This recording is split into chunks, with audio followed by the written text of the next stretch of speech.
You're running at the defender, your head is spinning with ideas. Which skill move should I try? But nothing comes to mind except a skill that you saw on TikTok last week. So you try it, but it doesn't work. Of course it doesn't. The game's over and you get home an hour later, but you're still fuming. The anger is running throughout you because after all you wanted to do was beat a defender one-on-one, but you just had no idea what skill to do. If you can relate to this story at all, trust me, you're not alone, because this used to be me when I was younger, and in fact, the only thing I cared about in football was being able to beat players one-on-one, because I thought that this was the ultimate proof that you're better than the opponent. And to be fair to myself, my younger self, what better feeling is there than nutmegging someone on the school playground and all your friends screaming, "Oh!" It's been a few years since this was me, and I can confidently say now I've been on an immense journey and I've finally mastered my 1v1s. And to be honest, the main reason I've been able to do so is because I learned these 3 skills. So grab a pen and paper, because what I'm about to tell you will change your dribbling forever. The first skill move is a step over, and I know you've all heard of this one before, but trust me, there's a good reason for it, because it works so well. And the way it actually works, like the actual mechanics of it, are as you throw your leg over your other leg, the defender gets blinded for a second. And as he gets blinded, he knows that you're going to push out one way or another. This forces him to make a decision and basically step in, and when he steps in, that's when you go straight past him. So how do you go about mastering the skill and actually learning it all together? So literally, it's very simple. I want you to practice the movement stationary. There'll be a video on screen of me doing it, but pretty much all it is get comfortable with the movement. Learn the muscle memory of actually being comfortable with just swinging your leg over the other one, and literally just get comfy with it. And then as you're comfortable just going like this with the ball, then obviously you can increase the speed, and this will help you get it nailed. Step 2 is you doing it against a cone. But before you get into that, you need to understand this. The reason why the step over works is because as you're running at a defender, after you do it, you push out one way or the other, and this buys you space. So you need to understand that that push out is so key, and if you don't push out, you do your step over and you carry on running in a straight line, you're still running in the defender's jockey line. So you've not really beaten the defender. So when you go up to this cone, the exit out is so important. So let's say, for example, you do a left foot step over. With this, you need to push out on your right foot. And let's say you do a right foot step over, you need to push out on your left foot. And this is going to buy us that maximum efficiency so you can actually go around the defender at pace. So as I said, as you run up to this cone, do your step over with the opposite foot, then push out on the opposite foot. Just as a reference, there'll be loads of clips in this video of me doing a step over, so just screen record one of those clips so you can actually copy the exact movement that I do, so you can get it right down to that top efficiency. Also, just a quick tip for when you do a step over in game, you have to remember the reason why you're doing it is to go around the defender and basically buy yourself into a better position. So let's say you're on the 18-yard box and you do a step over and your push out sends you 90 degrees. Now you're not facing the goal. And this might be fine if you're looking for a pass out to your left winger or your right winger, but just remember the reason you're doing it is to get yourself in a better position. So as you basically exit out, obviously the step over is easy to do, you do that front move, but then you need to really understand that where you push it out is basically, the whole point of it is to get you in a better position. So you just need to bear in mind that whatever position you're on in the pitch, it's basically going to be a different angle every single time. So let's say, for example, you're on the left wing and you want to go down, straight down to the byline, and then you can cross it in for your teammate. If you're running at the defender and you're kind of running on an inwards angle, your push out won't actually be too much different. You'll be running towards the goal, and then it will just be the step over and then push out slightly. Whereas, for example, if you're trying to cut in on that foot, or let's say you're trying to cut in on your right foot, you'll be running with the ball down your left foot and then do the step over, and then that right foot touch to take you in after the step over will be really like a 90-degree angle. So just remember, step over is very different in each individual position, and you'll always remember that you're trying to get yourself in a better position, not take you away from the goal. The second move, and arguably the most powerful one, is a body feint. And trust me, you're going to want to learn this, because I knew from a young age I had to master it if I wanted to become an elite level dribbler. Why? Because Messi is the CEO of it. And by the way, this one doesn't take long at all. You can basically learn this in like half a day, like maximum, because all it is a drop of the shoulder and then pushing off on the other way, or throwing out a leg and then going the other way. So it's all about using your body. There's no real actual like physical technical skill involved.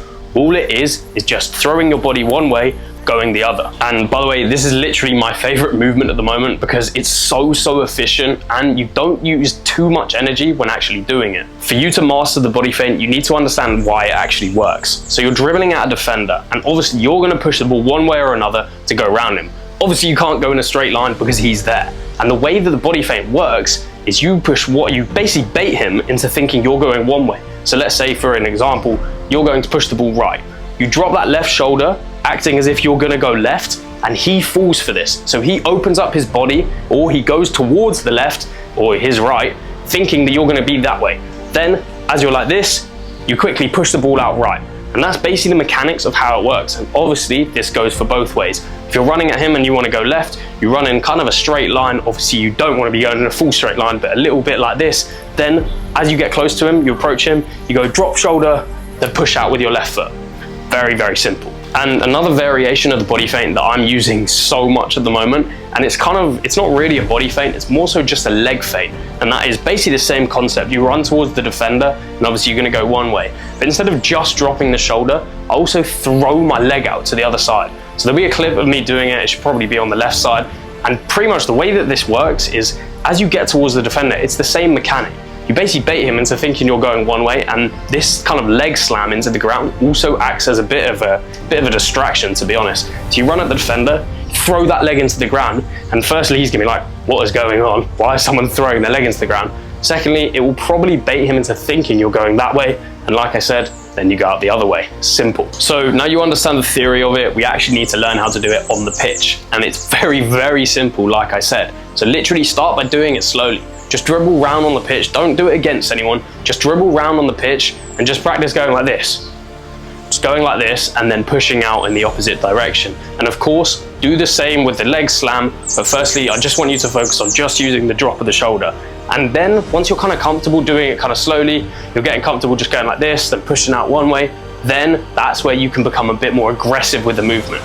Because obviously, this movement's going to work regardless, but if we want to do it against the best of the best players, we need to be able to do it aggressively and quick to really throw them off. Because if they're a really good defender and you kind of go like this, it's just too slow. It's way too slow. So get the movement nailed and just be comfortable just doing it slowly, then pick up the pace basically. Just pick up the pace, do it aggressively, run at the defender, go, and then push out as quickly as you can pretty much.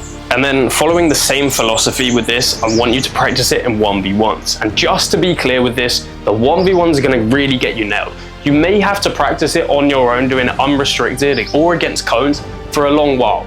Because to get the technical ability and basically be in sync, basically have the chemistry with all of your muscles to work together, it might take a while for you to basically be smooth with it.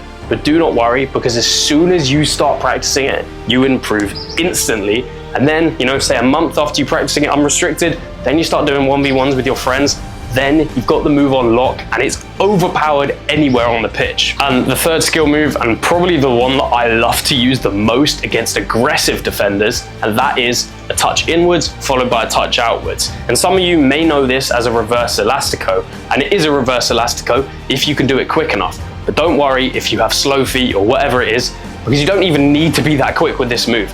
Most of the time I do it in kind of 2 touches, so it's a touch in, then it's a touch out. But sometimes if I'm feeling super quick, it might be 1 clean touch. And the reason that this works, the actual mechanics of it, is that when you take that inwards touch, the defender thinks he's going inwards. So they step, then last second, you go straight back out. Very simple to understand, and you can kind of see how it works. Again, there'll be loads of clips of me doing this because I love this skill. But I'm gonna be honest with you, and honestly, if you tried to do this at this very moment in time, it wouldn't work for you. It only works for me because I know exactly where to place it and exactly where to place it on the outside touch. For you, if you tried to attempt this right now, your inside touch would be too heavy, the defender would already win it, or your outside touch might be too heavy or not heavy enough, and the defender would be able to recover. But how do we actually go about basically being accurate with our touches? And that is through cone drills. I know I go on about it so much, but I can't help it because it's genuinely, that's what's made my dribbling unbelievable. So for this, I want you to practice basically the most game realistic and the most realistic to this skill cone drill. And that is the 2 in, 2 out. So it's literally left foot touch, left foot touch, left foot touch, left foot touch. Very simple. There'll be a clip of me on screen doing it probably, but And then also, obviously, I want you to do this on your right foot, so make sure you're doing it on both feet, because again, it's so important that we're basically confident on our weak foot, and to be honest, we shouldn't really have a weak foot as footballers. Then, once you've mastered the 2 in, 2 out, then I want you to do the 1 in, 1 out. And again, it's very, very simple to understand. It's literally, you just remove that second touch, so it's a 1 in, 1 out. 1 in, 1 out, and you're going to be so comfortable with this. Then once you've mastered this through cones, and by the way, I'll be totally honest with you, it could take you a while. It'll take you a few weeks. Obviously, you're going to notice that improvement straight away, but just be aware that nothing in football is instant. You're not suddenly going to become the best player in the world. It's just that constant repetition. But like I said, once you do have it mastered, then you need to do it unrestricted and into actual 1v1s. Reason being is when we do it through cones, those touches are pretty much the same every single time. It's kind of like, it's basically, let's say, a quarter of a meter in front of you, or maybe even less than that. But the point is that it's the same touch every single time. And while this is unbelievable for gaining the muscle memory and basically improving your technical ability overall, it doesn't truly translate to a game. Obviously, sounds kind of controversial, like I'm hating on cone drills. Not at all, because I've done them for literally years and years and years, and I still do them now. But what I'm saying here, what my actual point here is, in a real game, you're never just going to be taking the exact touch in, out. Every single touch is going to be slightly different. The defender might be stanced up different, you might be in a different situation, might be multiple defenders. And basically, you need to be able to kind of adapt. You can't just take in, out, in, out, at the exact same angle and the exact distance away. So basically, do unrestricted, do 1v1s, because this will basically give you just that little boost on the technical ability, so you can react to external forces, and you can kind of take maybe a heavier touch if there's more space this way to bait the defender in. And the point is that it depends scenario to scenario. So you need to be doing 1v1s and unrestricted after mastering the cones, because this will basically give you that freedom and just that boosted technical ability to kind of push it a little bit further, or maybe not as far.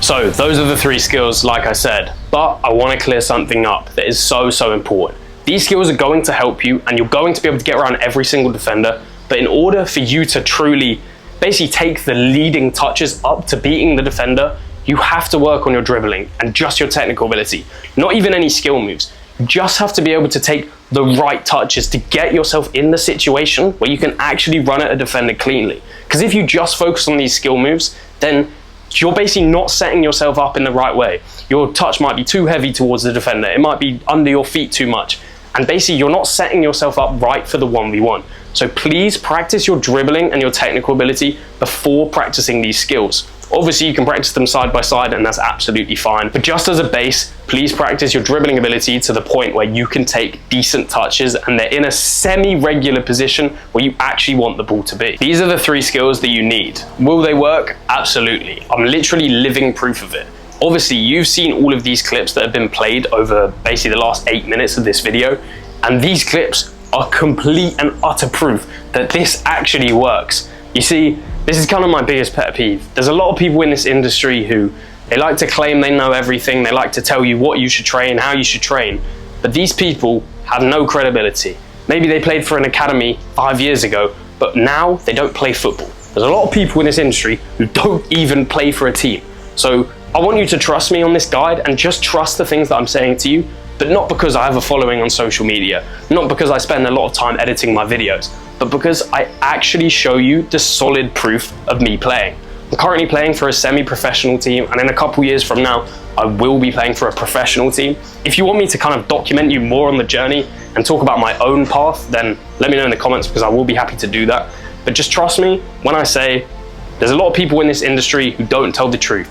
But for you guys, I will always keep posting constant clips. All the time, I will be updating you on my journey, and I'll just be showing you that this stuff works in game. Not the same 2 clips from 10 years ago. Every single week, you're going to be getting new clips. So that's why I want you to trust me. That's pretty much the end of the video. My technical masterclass will be linked in the description. As you guys all know, that's a product that I basically worked on really hard for about 6 months really. And obviously the results have already been amazing. It's about 250 students in there. It's genuinely going incredible. I'm working on a lot of new things as well coming for you guys. So Click the first link in the description, go grab the technical masterclass if you want to sign for an academy. I hope this video has helped, and I'll see you in the next one.